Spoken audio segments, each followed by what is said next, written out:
Relax, sit down. Just pick your feet up and breathe. Come on and smile. Don't frown.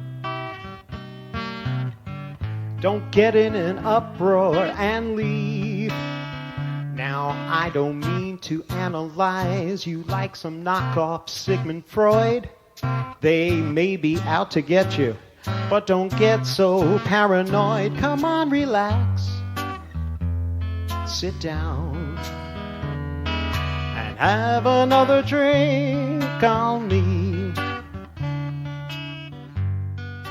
Hello out there in podcast land, and welcome to the triumphant return of Dead Kitchen Radio, the Keith R.A. DeCandido podcast. I am, of course, Keith R.A. DeCandido, here with the inaugural episode of Volume 2 of the podcast. It's been 2.5 years, and sorry about that. I've been incredibly busy, and life just got completely out of hand, but one of the things I resolved to do in 2017 was to revive the podcast. Actually, I resolved it back in October, or September, or sometime in the late summer, early fall, I forget, where I decided I've really got to get the podcast started again. To that end, the podcast, besides starting all over again with Volume 2 and Episode 1, the podcast now has a website. It's a very own dedicated website, deadkitchenradio.wordpress.com. All the episodes, there are links to all the old episodes, the previous 41 episodes of Volume 1 are all there. And there's an introduction to the podcast. I will be putting show notes for the Volume 2 episodes there, as well as having direct links to Libsyn for that. But I did that. I created the WordPress site in the late summer, early fall as part of my way of saying, okay, I'm going to do this now. And then I didn't do it, and then I didn't do it. And then finally the new year came around. It's all right, new year, going to do it. So here I am. Welcome back. Thank you for your patience in waiting for the next episode. And for those of you who'd never listened to it before, please go to deadkitchenradio.wordpress.com. There's lots of nifty stuff in the previous 41 episodes.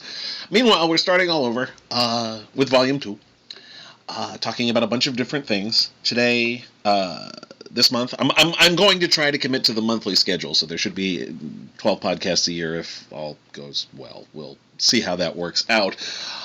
But this month, we're going to be talking about my newest release, which is 3 Super City Cops novellas, which I'll talk about more in a bit. Since the last time I podcasted, I've had a great deal of material out, much of which I would have talked about on Dead Kitchen Radio had I actually been doing the podcast during that time. I put out 4 novels, the Sleepy Hollow novel, Children of the Revolution, the first 2 books in the Tales of Asgard trilogy, the first featuring Marvel's Thor and called Dueling with Giants, the second featuring Marvel's Sif, and it's called Even Dragons Have Their Endings. The third book will be out in the spring of 2017. And the 4th novel was my very first Stargate SG-1 novel, which was called Kali's Wrath, which a 5th season adventure featuring the good folks of SG-1. So that was fun. I also had a novella out based on the NBC TV show Heroes Reborn. When that series came out last year, NBC did 6 novellas that fleshed out some of the backstory from Heroes Reborn. Mine was called Save the Cheerleader, Destroy the World, and it told the story of what Claire Bennett was doing between the end of Heroes and the beginning of Heroes Reborn. It was collected in Heroes Reborn Event Series Collection 2, which contained the 4th, 5th, and 6th of the 6 novellas that were released. I put out a short story collection called Without a License, The Fantastic Worlds of Keith R.A. DeCandido. I'll actually be talking about Without a License next month on Dead Kitchen Radio. But Without a License is a collection of 11 of my short stories. It's got a brand new Dragon Precinct story, a brand new Cassie Zukov story, 2 stories that were never before published, and a bunch of other, and reprints of a bunch more stories as well. And I have a cat here who's being very insistent. For those listening at home, that's Kaylee, who has decided that I must be affectionate to her while I'm recording the podcast, so I'm going to do that. I just scritched her. That Cassie short story that was in Without a License is called 7 Mile Race. It is one of 4 Cassie Zukov stories that I have released in the last 2.5 years. There was also Fish Out of Water, which appeared in the Jonathan Mayberry edited anthology Out of Tune. There's Down to the Waterline, which appeared in the online zine Buzzy Mag. And there's also William Did It, which appeared on Story of the Month Club, which is an online subscription service where you get, obviously, a story every month.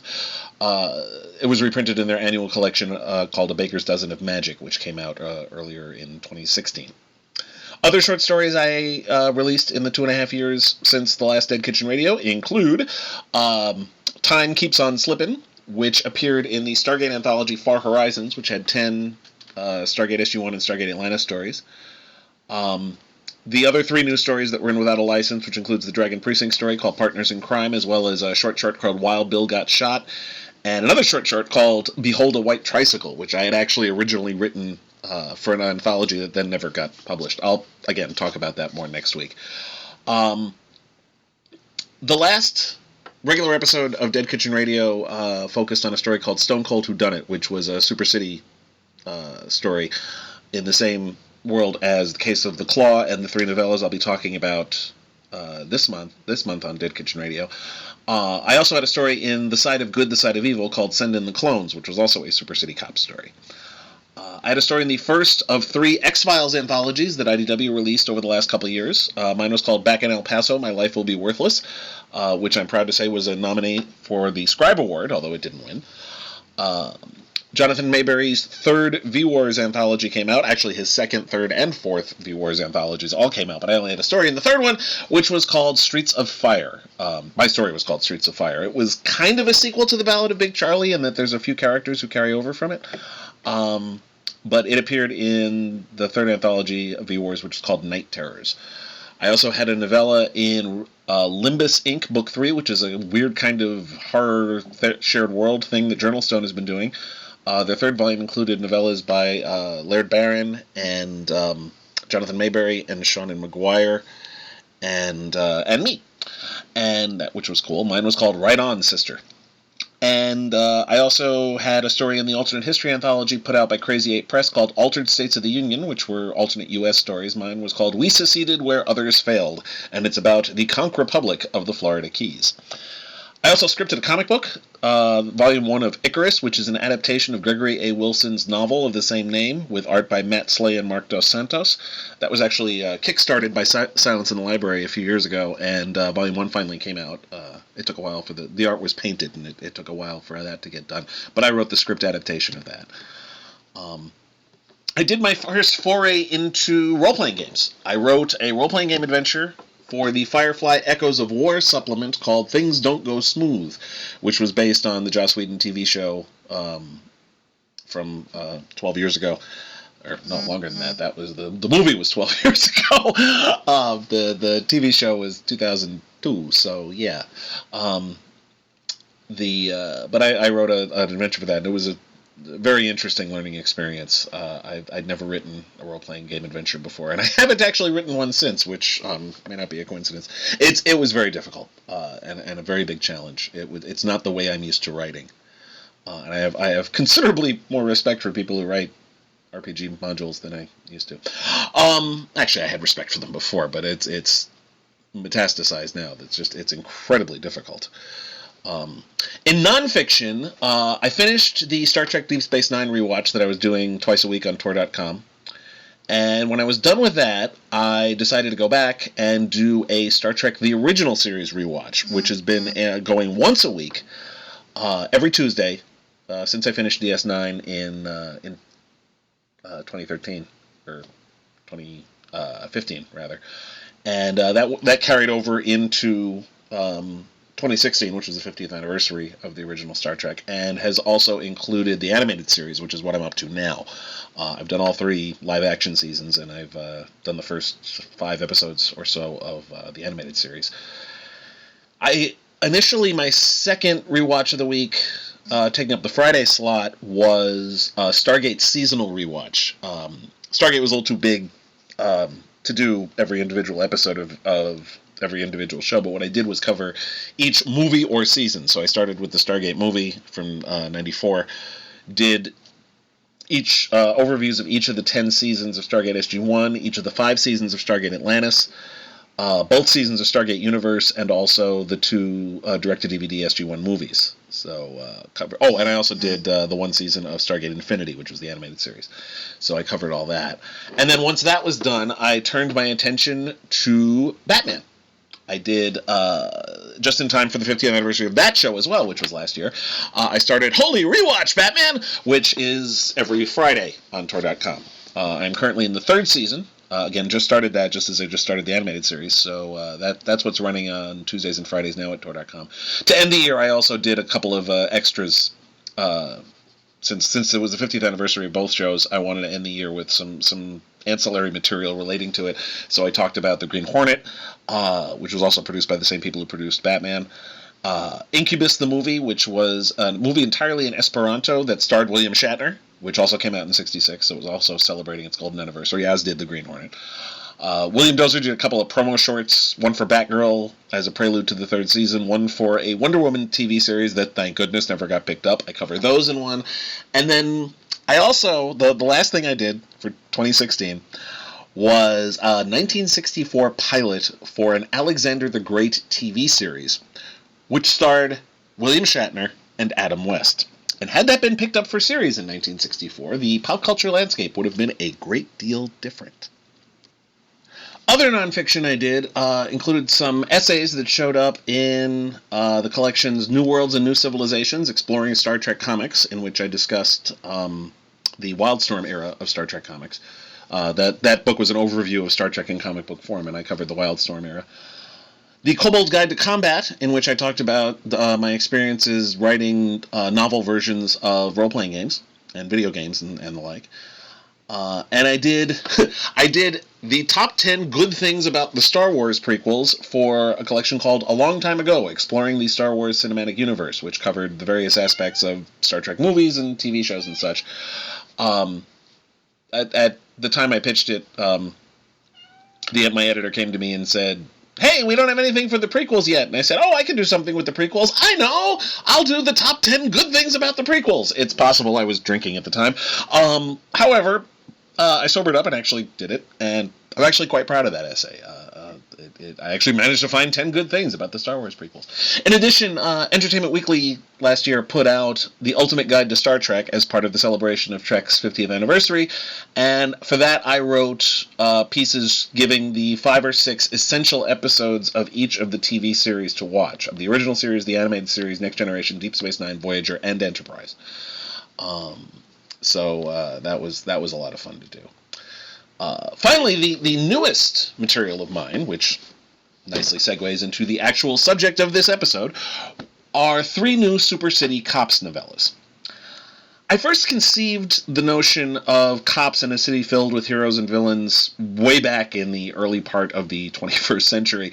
I pitched it as a comic book, I pitched it as prose, nothing ever really came together with it until 2011, when Crossroad Press released a novel called The Case of the Claw.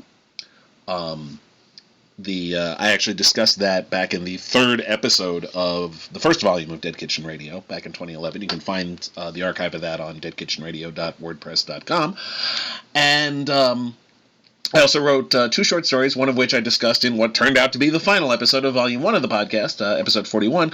That story was called Stone Cold Whodunit, in an anthology called With Great Power. And as I mentioned earlier, I had a story in the flipbook anthology, The Side of Good, The Side of Evil, called Send in the Clones. Bash Day Entertainment has commissioned 3 more novels in the world of Super City. We've rebranded it as Super City Cops. The first one was called Avenging Amethyst, and it was released in December 2016. It involves detectives Malevsky and Alvarado investigating the death of the superhero called Amethyst. And that's an investigation that raises a lot more questions than it solves, especially given how little anyone actually knows about the very mysterious hero Amethyst. Undercover Blues was just released at the beginning of January of 2017. It was my first release of the new year.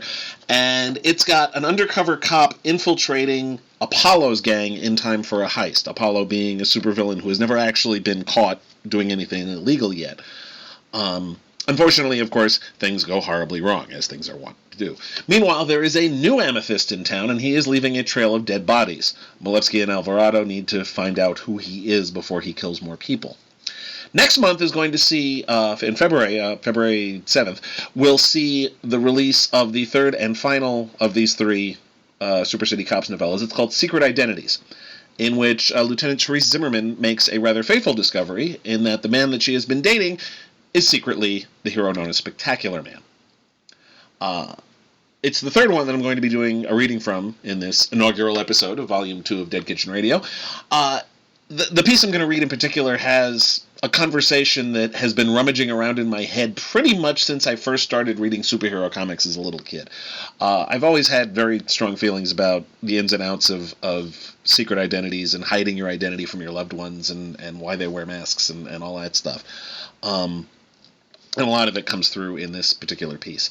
The scene is in the apartment belonging to Lieutenant Therese Zimmerman, who is the head of the detective squad of the Super City Police Department.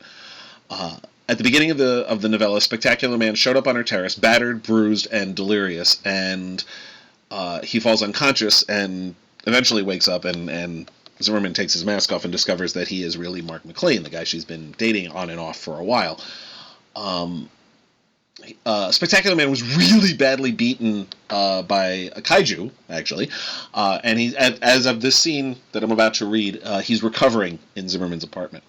So without further ado, here we have a chapter from the February 2017 release, Super City Cops, Secret Identities.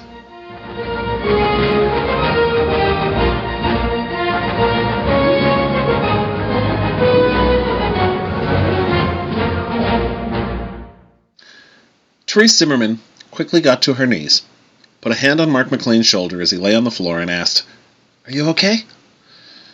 "Apparently not. I'm definitely improving, but whatever is the source of that kaiju's power, it's a lot stronger than Elysian genetic engineering. I've only taken this long to heal once before." "And when was that?" Zimmerman helped him back to sitting up on the floor against the bed. McLain hesitated. "What is it?" "Florence. 9 months ago. Zimmerman was finally ready to go home after an absurd day that had 3 triple homicides, a major jewelry heist by a costume crew, and prep for a CompStat meeting where they had to justify their shitty clearance rate to Commissioner Delamonica. And then the damn phone rang. She was within a hair's breadth of not answering it. Her shift ended an hour ago. The second shift lieutenant had very generously been using Cordova's desk until Zimmerman went home. But she was also waiting on calls from 3 different medical examiners, 2 different deputy prosecutors, and 1 reporter. So she answered. It was, of course, none of those people. "Therese, it's Beth. Hold for Mr. McLain?" Sure?" Zimmerman tried not to grumble out loud. If McLain was going to break their dinner date tomorrow night, Beth could have just as easily done that via voicemail. "Hi, sweetness. I have some news." Zimmerman blinked. McLain sounded excited, which he almost never did. "Okay. Good news, I hope." "That depends on whether or not you can take next weekend off." "I thought next weekend was that business trip to Mexico." "It was canceled. I've still got 2 plane tickets for me and my assistant, and if you want, I can change them to tickets to Florence for you and me." For a moment, Zimmerman found herself unable to form words. He chuckled. "Is that a yes?" Holy shit, Mark, are you saying... "I'm saying we can spend next weekend in Florence. You've been talking the place up for years, and now you can show it to me." Zimmerman almost lost her grip on the phone. "God, yeah, of course. I mean, I have to check, but fuck it, I'll make it work. Send me the itinerary and I'll work it out here somehow." "Today. So there was no trip to Mexico?" "Oh, there was," McLain said, as he sipped his 3rd glass of water, which Zimmerman had just brought back. "But I canceled it after what happened." "Which was?" McLain took a deep breath. "Dr. Magus and I teamed up to fight a Tinder demon on Colin Island. The demon did something to me. I still don't know what, honestly, but suddenly my powers were gone. It was even worse than right now. I couldn't fly. I had ordinary strength. My vision and hearing decreased sharply. I had slowed down considerably. My stamina was wretched as well." "Gee," Zimmerman said with a smirk, "and here I thought the sex in Florence was all lethargic because of all the touristy stuff we did." At that, McLain actually blushed. I'm sorry about that. Don't be. That trip wasn't about the sex. It was about sharing something I loved with you. Florence has been my favorite place to visit since I was a kid, and I loved being there with you. She looked away. It was the first time I felt like you were really my boyfriend. I came so close to telling you so many times. On the Ponte Vecchio, that night at the Cesarino, when we were in the Uffizi, but I couldn't do it. Why the hell not? Because I didn't know what was happening. Zimmerman's breath caught. She'd never heard McLain sound this helpless before. It was heartbreaking, and she almost forgot how pissed she was at him. I couldn't even go back to Arisia to try to diagnose it, because without my powers, I couldn't get there. Why couldn't you get one of your teammates to take you? Now McLain looked away again. They don't know about Arisia. I told you, I'm forbidden from discussing it. My people take their privacy very seriously.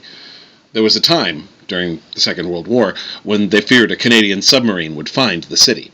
There's an emergency plan in place that would have the vessel take off into space if Arisia were ever discovered. Had the sub found them, the plan would have been enacted and I'd be living in space now instead of here. Wow, that's ballsy. You were only the second person I've told about Arisia. The other was a couple of years ago, and she... McLain's voice caught. I told her because it was her dying wish to know where I came from.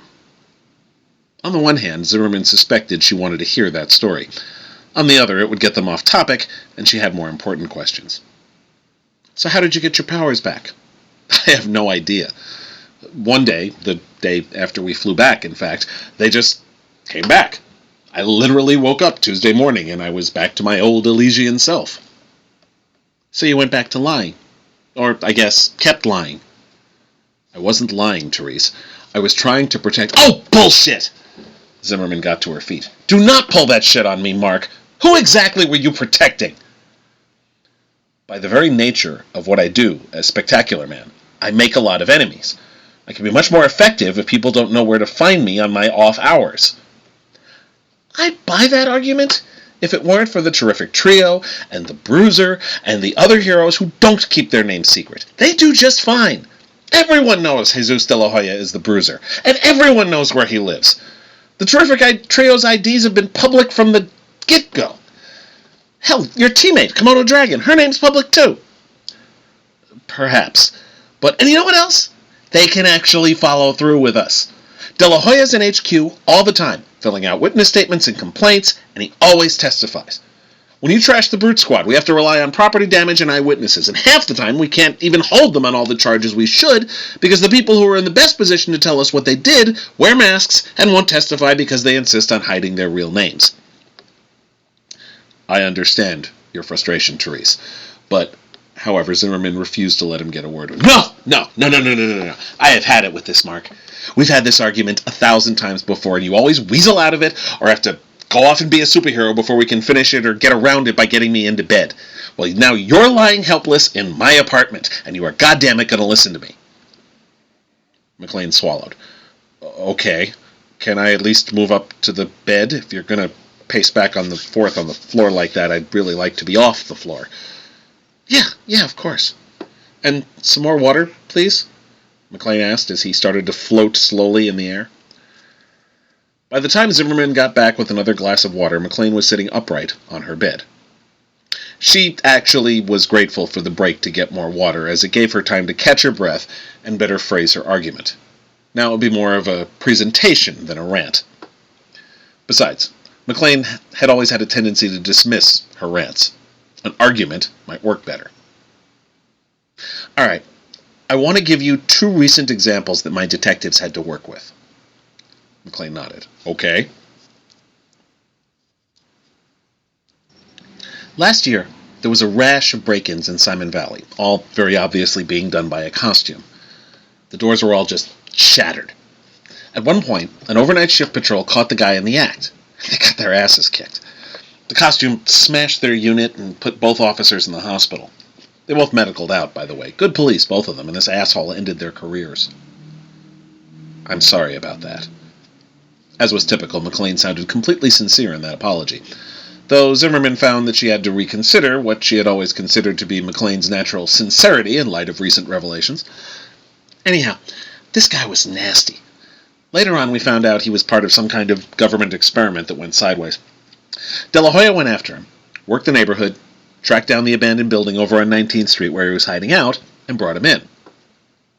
Sounds fairly typical, McLain said. Zimmerman shook her head. I'm not finished. See, the experiments they did on this guy removed all his hair and made his skin all smooth and hard. He left no trace evidence behind at any of the scenes. No hair, no fingerprints, no skin cells, no DNA, nothing but fibers from his clothes, and they were all generic. We literally had no usable forensics on this guy, so the only way we could prove it was him was from witnesses.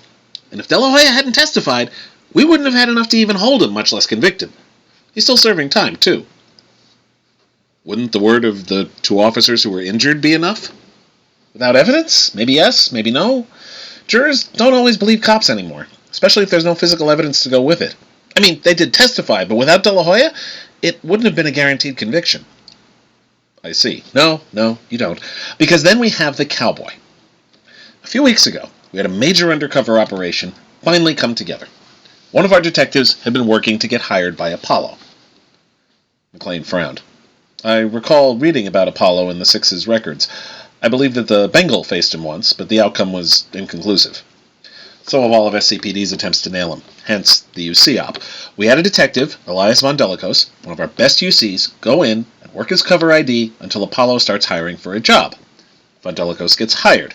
They're all set to hit Robinson Airfield. We're able to alert De La Hoya and the terrific trio and your team, because at least you guys maintain a public information office, and we try to keep the costumes away so the bust can go down. I'm guessing by how you began this story that the Cowboy didn't stay away. Zimmerman threw up her hands. We don't know who he is! Nobody knows a damn thing about him, and because of that, not only couldn't we warn him, but we can't arrest his lasso-throwing ass for obstruction, assault, interference in a police investigation, and all kinds of other things. What did he do? He attacked Apollo and his gang, including my detective, before they could break into Robinson. So he stopped the crime before it could be committed. That's a noble goal, isn't it? Not when we need to catch the bad guy in the commission of a crime.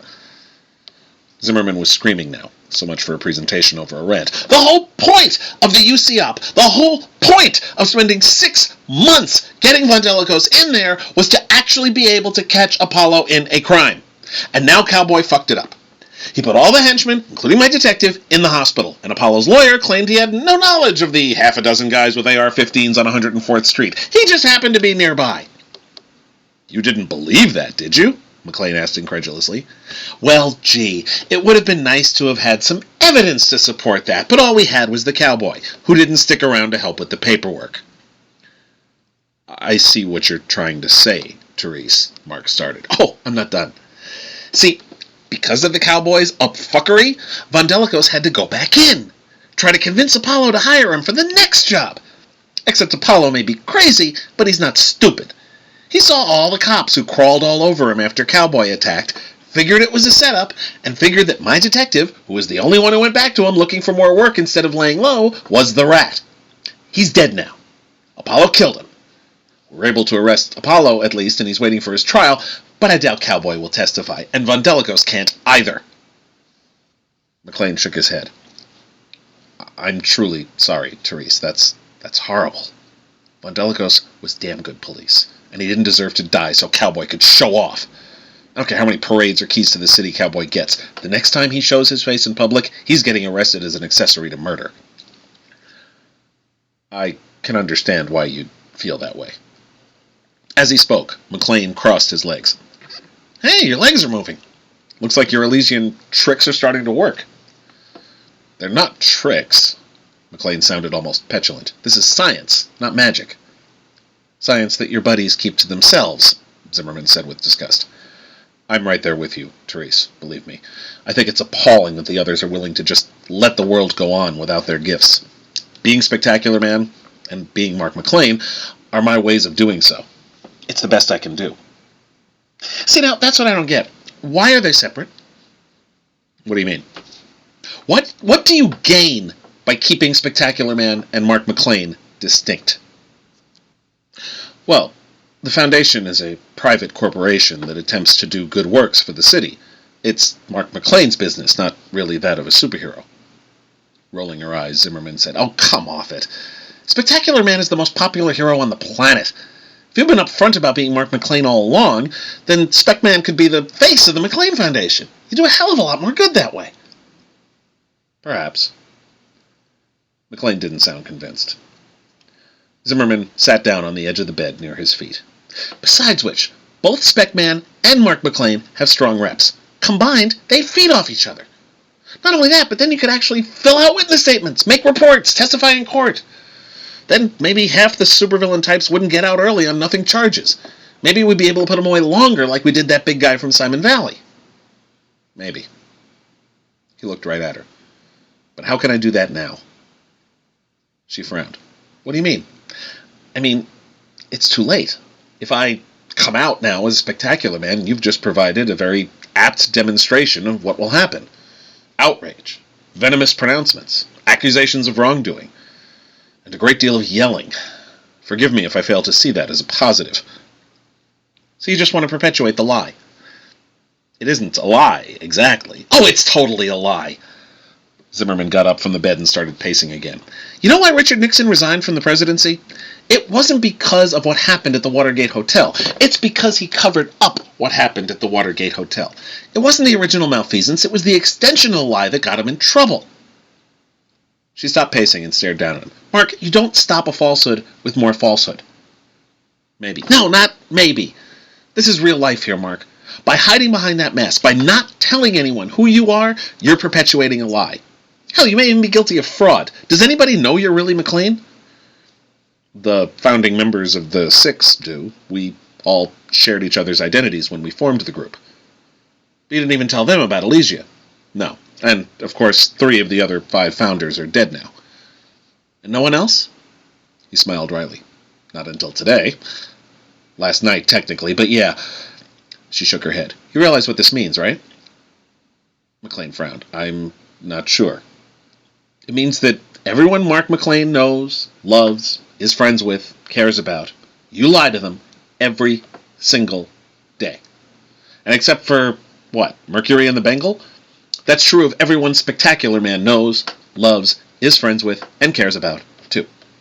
You call yourself a hero, yet your entire life, really 2 entire lives, involves you repeatedly and constantly lying to those closest to you. Every day you have to deceive the people you love most. What's so damn heroic about that?" Perhaps not much. McLain was staring at a point on the far wall, seemingly lost in thought. Then he looked up at Zimmerman. "But you just put your finger on it. Spectacular Man is a hero, an idol, a symbol. That's very exhausting. When I take the mask off, I can just be Mark McLain, a person who goes to meetings and makes phone calls and signs requisitions and does normal things. I grew up in a utopia, Therese, and then I became a superhero. Being Mark is the only time I get to be normal." Zimmerman couldn't help herself. She burst out laughing. Frostily, McLain asked, "Did I say something funny?" "Mark, you're a goddamn billionaire who runs a major corporation and several charities. Trust me, nothing about your non-costumed life is even remotely normal." McLain had nothing to say to that. And Zimmerman found that she had nothing to say either. Instead, she collapsed on the bed at McLain's feet. "God damn. You've been wanting to say a lot of that stuff for a long time, haven't you?" McLain asked quietly. "Looks like, yeah." She sighed. "I'm getting hungry. When was the last time you ate?" "I honestly couldn't tell you, and I'm a little peckish too, actually. Perhaps we can order from that diner down the street?" Zimmerman couldn't help but smile at that suggestion. The first time they'd had sex was in this apartment, on this bed, and the following morning they'd ordered breakfast from Buscema's diner. Grabbing her Zap, she immediately called up the app that allowed her to order directly from the diner and have it delivered. "Let me guess. Steak and eggs, the steak medium rare, and the egg sunny side up." McLain gazed at her with tired but loving eyes. He remembered. "Yeah." With a wistful sigh, she started entering the order while wondering what, exactly, she was going to do with her ex-boyfriend now.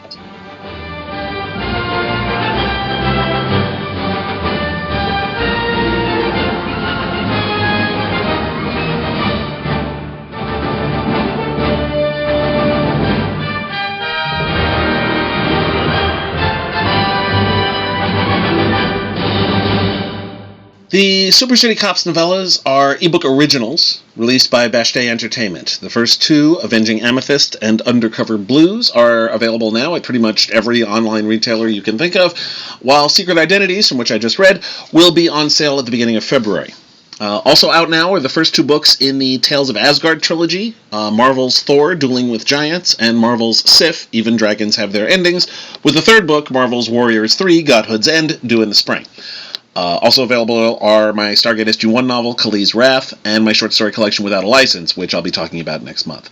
I have stories in several anthologies, including more Super City Cop stories in With Great Power and The Side of Good, The Side of Evil, as well as A Baker's Dozen of Magic, The X-Files Trust No One, Limbus Inc. Book 3, Stargate, Far Horizons, V-Wars and V-Wars Night Terrors, and Altered States of the Union.